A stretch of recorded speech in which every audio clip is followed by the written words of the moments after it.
चौथी पास राजा। किस किस ने सुनी है ये कहानी? इस कहानी का महात्म्य है कि इस कहानी को जितनी बार सुनोगे, जितनी बार सुनाओगे, उतनी भगवान की कृपा आपके परिवार के ऊपर बरसेगी। इस कहानी का जितना प्रचार प्रसार करोगे, उतना देश की तरक्की होगी, उतना समाज की तरक्की होगी। तो जिन लोगों ने कहानी सुनी है वो भी बड़े ध्यान से दोबारा सुनना, अच्छे से सुनना और इसका खूब प्रचार प्रसार करना। ये कहानी एक राजा की है, एक चौथी पास राजा की कहानी है, एक अहंकारी राजा की कहानी है, एक भ्रष्टाचारी राजा की कहानी है।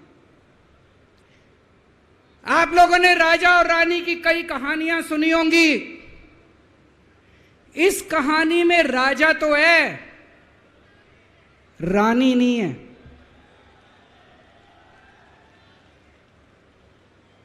तो एक महान देश था, कई हजार साल पुराना देश। उस देश के एक गांव में एक बच्चा पैदा हुआ, बहुत गरीब घर में एक बच्चा पैदा हुआ। तो जैसे गांव के अंदर बच्चा पैदा होने पे ज्योतिषी आते हैं, ज्योतिषी आके बच्चे का भविष्य बताते हैं, ऐसे गांव का ज्योतिषी आया। उसने बच्चे की कुंडली देखी और बच्चे की मां को बोला कि माई, तेरा बेटा बड़ा होके बहुत बड़ा सम्राट बनेगा। माई को समझ नहीं आया, मैं इतनी गरीब, मेरा परिवार इतना गरीब, मेरा बेटा सम्राट कैसे बनेगा। खैर, बच्चा धीरे धीरे बड़ा होने लगा। गांव के सरकारी स्कूल में उसका एडमिशन करा दिया। उसका पढ़ने लिखने में मन नहीं लगता था। पढ़ते पढ़ते, क्लास करते करते चौथी में आके उसने नाम कटवा लिया। उसका पढ़ाई लिखाई में मन नहीं लगता था। बगल में, गांव के बगल में एक रेलवे स्टेशन था। घर में बहुत गरीबी थी। वो बच्चा वहां स्टेशन पे जाके चाय बेचने लगा।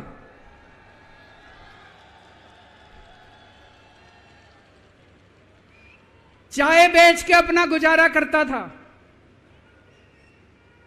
वो भाषण बहुत अच्छा देता था, बचपन से ही बड़ा अच्छा भाषण देता था। गांव के लड़कों को इकट्ठा कर लेता और भाषण देना चालू करता। धीरे धीरे आसपास के गांव में फैल गया कि यह बच्चा भाषण बड़े अच्छे देता है। आसपास के लड़के भी इकट्ठे हो गए और जो मर्जी टॉपिक हो भाषण देना चालू कर देता था और रुकता ही नहीं था, घंटों घंटों तक भाषण देता रहता था। बच्चा बड़ा हुआ। ज्योतिषी ने कहा था बड़ा होके बच्चा उस महान देश का सम्राट बन गया। लेकिन राजा तो अनपढ़ था, उसे तो कुछ आता नहीं था। अफसर आते, उस अनपढ़ राजा से जहां मर्जी साइन करा लेते, जहां मर्जी जो मर्जी साइन करा लेते। वो राजा अनपढ़ था, उसे लगता था मैं अगर अफसरों से पूछूंगा तो मेरी कमजोरी सबके सामने प्रकट हो जाएगी। अफसरों को लगेगा मेरे को कुछ आता नहीं है। अफसर जो मर्जी लेके आते थे वहां साइन कर देता था। वो धीरे धीरे पूरे देश के अंदर फैल गया कि राजा अनपढ़ है, राजा अनपढ़ है। राजा को बड़ा बुरा लगने लगा। तो राजा ने कहीं से एक फर्जी डिग्री का जुगाड़ कर लिया। एक फर्जी डिग्री का जुगाड़ कर लिया, एमए की डिग्री का। और राजा बोला मैं एमए हूं। पर सच्चाई तो पूरे देश को पता थी, राजा तो अनपढ़ था। धीरे धीरे राजा अहंकारी भी होता गया। अहंकारी राजा और ऊपर से अनपढ़। जो मर्जी उस राजा के पास जाता और राजा से कुछ भी पास करा के ले आता। एक बार कुछ लोग गए, राजा को बोले जी नोटबंदी कर दो, नोटबंदी करने से भ्रष्टाचार खत्म हो जाएगा, आतंकवाद खत्म हो जाएगा। राजा को कुछ समझ नहीं आया, राजा की खूब चमची मारी उन्होंने नोट। राजा ने एक दिन शाम को टीवी पे आके 8 बजे नोटबंदी कर दी। पूरे देश का बेड़ा गर्क हो गया दोस्तों। लंबी लंबी बैंकों के सामने लाइनें लग गई, कई लोग मर गए, दुकानें बंद हो गई, रोजगार बंद हो गए, बड़ी बड़ी इंडस्ट्री बंद हो गई, पूरे देश का बेड़ा गर्क हो गया। फिर एक दिन कोई आके बोला जी 2000 का नोट ले आओ। राजा 2000 का नोट ले आया। 4 साल बाद कुछ लोग आके बोले जी 2000 का नोट बंद कर दो।